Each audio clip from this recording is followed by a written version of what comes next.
yun guys, so update tayo doon sa, sa sahod natin sa Facebook at kay Meta kasi meron na yata kasi katapusan na. So ngayon ko palang i-check kung meron na yung aking sahod. So ayan guys, so pupunta tayo doon kasi naka-line up tayo. So wait natin na matapos sila. So ayan, so sa kabila kasi tig 100 kaya hindi ako nag-withdraw kanina. So wait natin.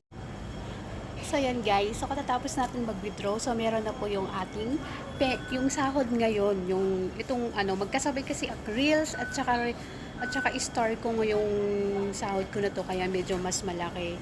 So, bali ang withdraw ko is yung sahod. Bali tatlong sahuran to. Pero yung pangatlo, nabawasan ko na yon. So, pero yung sahod ko nung nakaraan na maliit lang 100 plus lang. Hindi ko yun nagalaw guys. So, bali ito na po lahat. So, sa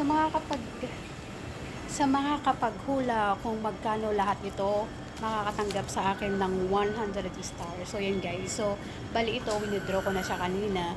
So, sa makakapaghula kung magkano lahat nito, yan guys, ay makakatanggap sa akin ng 100 star.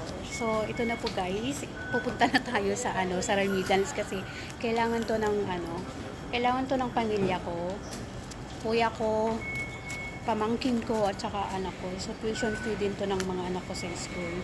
So, yun guys. So, tara, mag-ingat kasi ngayon maraming budol-budol. So, thank you guys. So, uulitin ko sa mga kapagsagot kung magkano ang laman in peso.